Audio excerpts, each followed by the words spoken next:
What's up? This is all from my phone, and guys, today I got something for you. Just looking around here, something's missing. You haven't figured it out yet.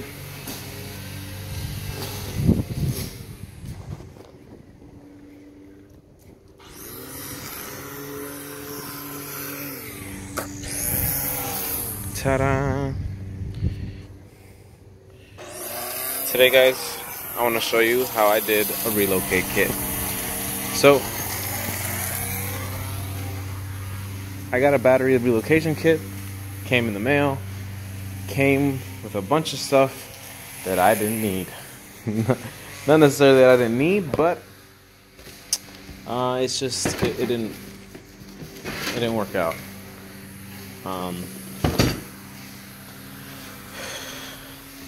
I will tell you why in a minute, but I don't want to just show you what it came with.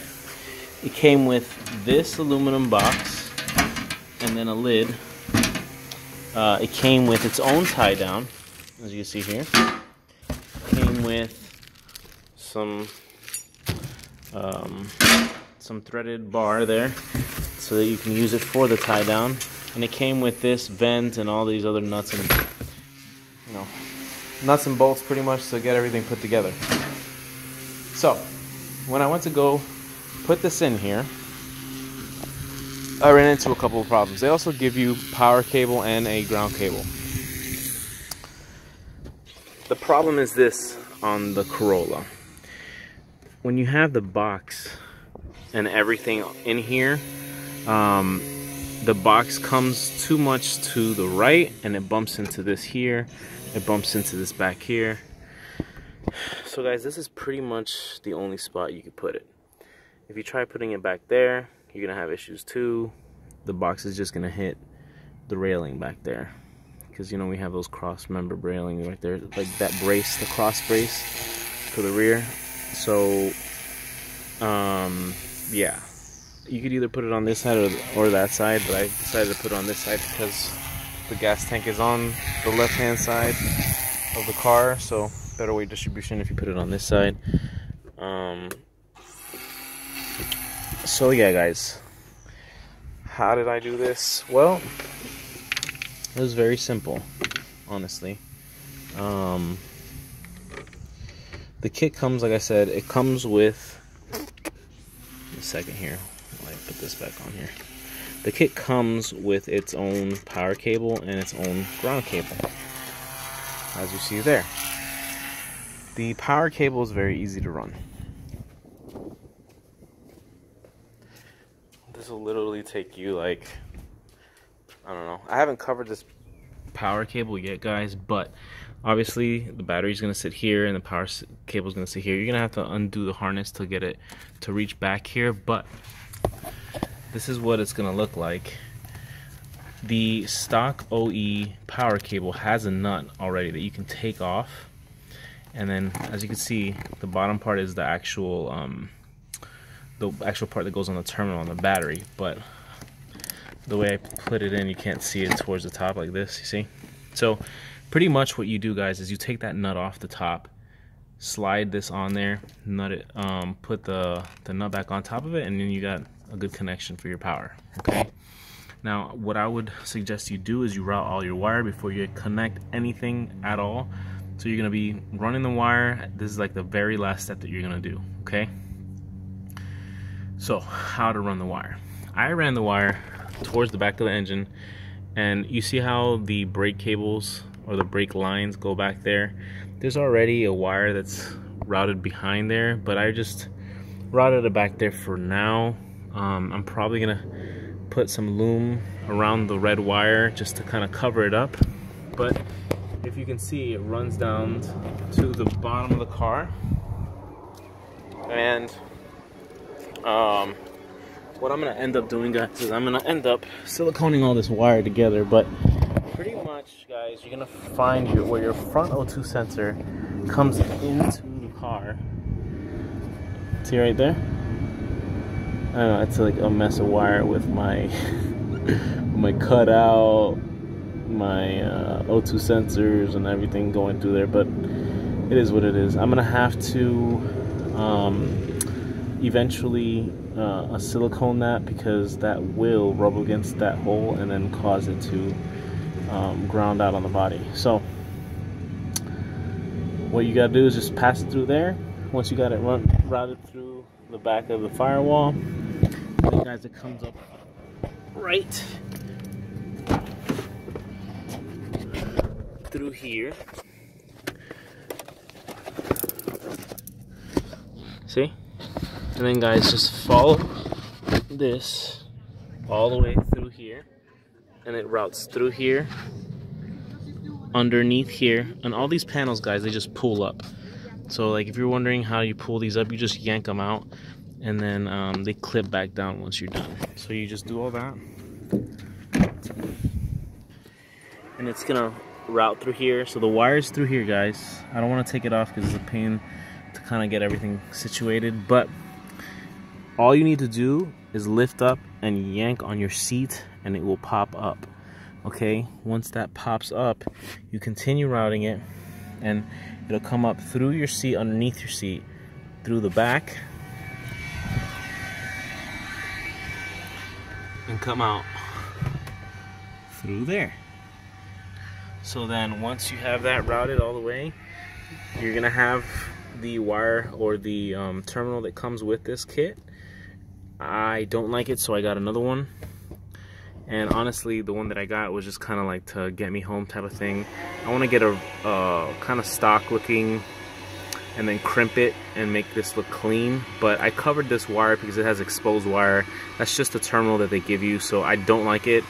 I'm gonna get it changed, but I just wanted to do this quickly and then get everything that I need to get this done correctly, and then do it again. But just so you guys, you know, see how it's routed and stuff like that.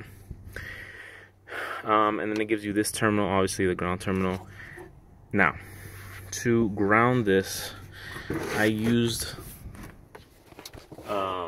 it's pretty much where the jack tool anchors itself. So it's probably the best place to put it on this car. What I used was a 1/4-inch drill bit. I drilled a 1/4-inch hole, and then I got like a 1/4-inch size bolt that I just threaded into it once I had the hole drilled out. So you see, just a regular old bolt drilled through, and the bolt just grounds everything out to the frame of the car, the body of the car. So that's how I did that. And then this kit, like I told you, it comes with a base, it comes with the you know, the actual cover, and then it also comes with the walls or the box. So all I did was I took the base, put it down, drilled 1/4-inch holes as well to the body of the car, and then got some 1/4-inch bolts, drilled them, bolted it down. So you see here, there's one here, and then there's another one here. So you're gonna lay this down, drill your holes, and then get your 1/4-inch bolts, and just like if you were screwing in any regular old bolt, and it'll go right in. You know, it only needs that one little sheet to thread in. So once you got that in, you can, you know, it's sturdy, it's not gonna move anywhere. What I did, instead of using the way they want you to mount this, so pretty much technically how this goes, guys, if you do it the way they want you to, is the base goes down, then the square box, the aluminum box, goes around it, and then the lid goes on top. So once the lid goes on top, those long two threaded pieces or threaded bolts that I showed you before stick out the top. You put the lid on top, and then you put your bolts on top of the lid. Like I told you before, all that in this car, there's very limited space to get all that in there. You can't get it in when you're all the way to the right, because when you close your trunk, this hits the top of the box. You can't put it back there because it hits, when you have all the box and everything put together, it hits the cross brace. You could put it over here, but it's going to be the same thing as over here. I liked it over here because it's better weight distribution. The gas tank and everything is on this side, so you know, obviously this is going to be better on this side to the right. So what I did, I drilled 2 more holes into this bottom piece. You drill a hole through the side here and through the side here. I just use these bolts as a reference to be as center as possible to the plate that's on the bottom. And I went to AutoZone. Actually, it was Discount Auto Parts. You know, your local auto parts store is gonna have a tie down kit, and it'll come with these rods, these wing nuts, and then you probably have to buy this actual bracket separately.